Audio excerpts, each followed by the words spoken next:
Dear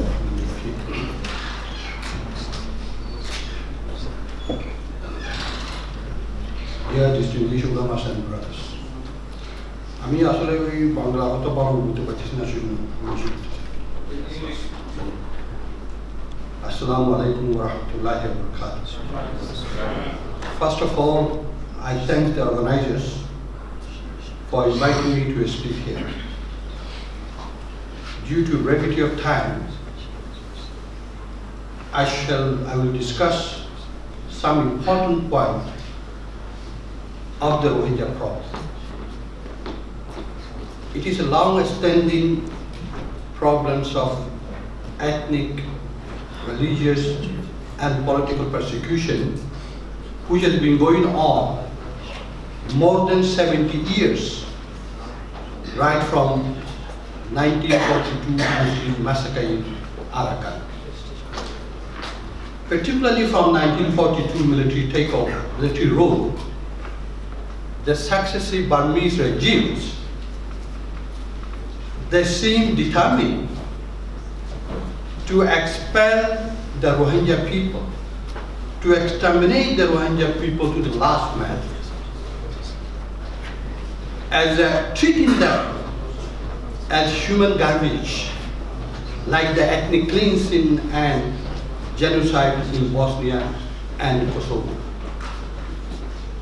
For decades, the defenseless Rohingya have become stateless in their own homeland, in their historical homeland, ancestral homeland, and refugees beyond the borders of Burma, and all their fundamental human rights, I shall say rights of man, have been under humiliating restriction. As the Maulana Nurul has given picture, even we cannot move from place to place. The movement of freedom of movement, education, marriage, and right to work, all these have been under humiliating restriction. On the other hand, summary execution, rape, arson, arbitrary arrest, looting, plunder, extortion, and criminal atrocities have been regular phenomena all over Dhaka, creating an impossible situation, impossible for a normal living of the people.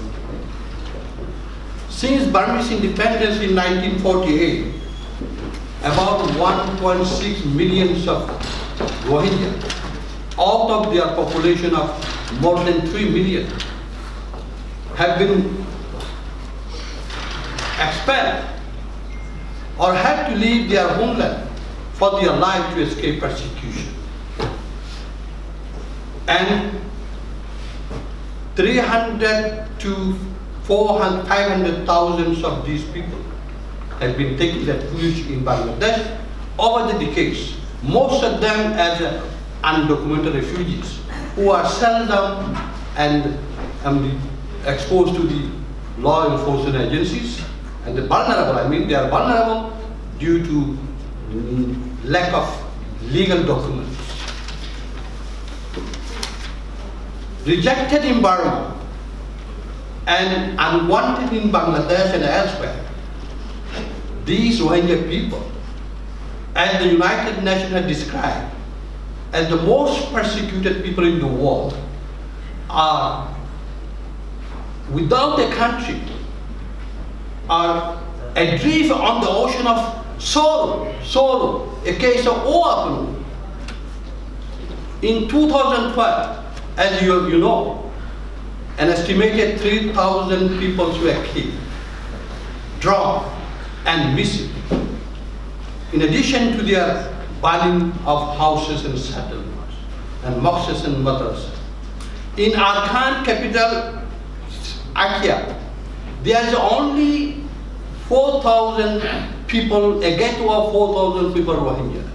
The rest were added to the displacement camp, nearly 150,000 people who have no access to any sort of facilities and the rights. They are living, they are trapped and living in a squalid displacement camp, which the New York Times have described as a 21st century concentration camp.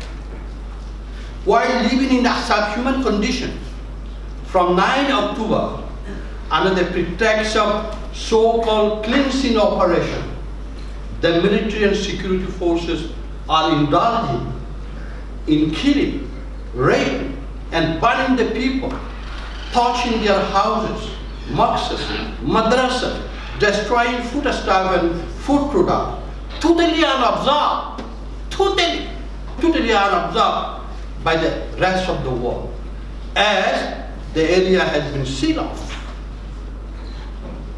allowing no international observers and researchers and journalists, and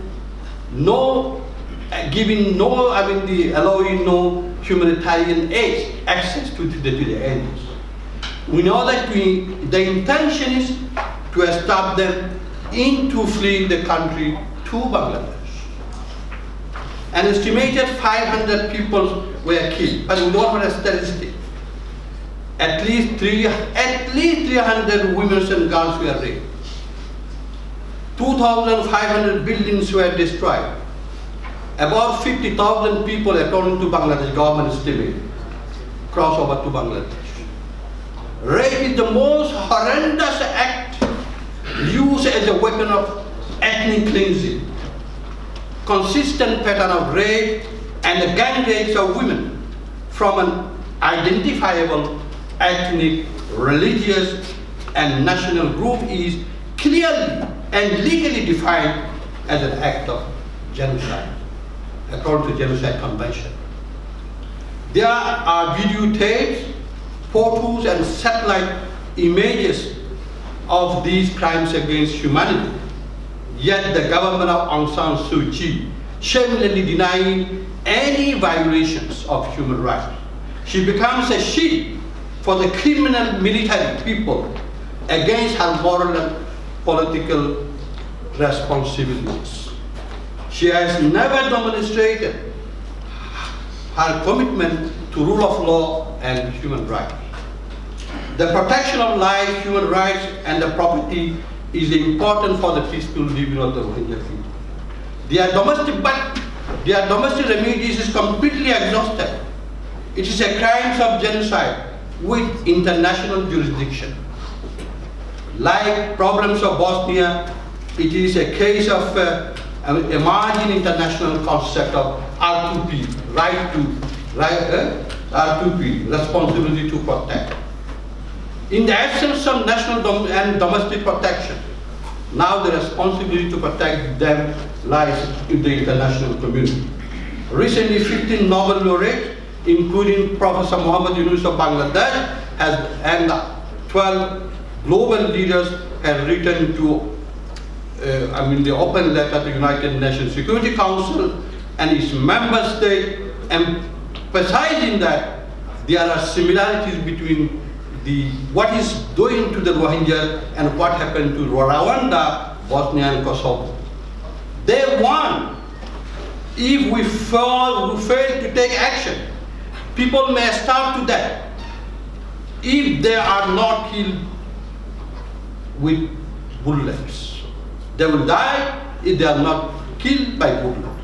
But now the United Nations and the powerful countries are not doing enough. The Myanmar government is portraying the problem as an ethnic conflict in Arakan. And internationally they are making propaganda that it's a humanitarian issue. But as I mentioned, this is a problems of political, religious, and ethnic persecution to rid of the Muslim population and to turn this area into a completely Buddhist region. Thus, these vulnerable people, in principle, do not like to live a life of humiliation as refugees permanently in Bangladesh. And in the same way in any other countries, humanitarian intervention is the only option to prevent further deaths and further destruction to these people. And specifically, all these Rohingya people need a safe zone, particularly in their own land, in the northern Dhaka, where the neighboring brotherly Bangladeshi people and the government need to play a key role. Meanwhile, the UN-sponsored investigation should be immediately conducted into atrocity crime committed against the defenseless Rohingyas in Arakan and bring the perpetrators in justice. In conclusion, I request you to please raise your voice for our voiceless and helpless people.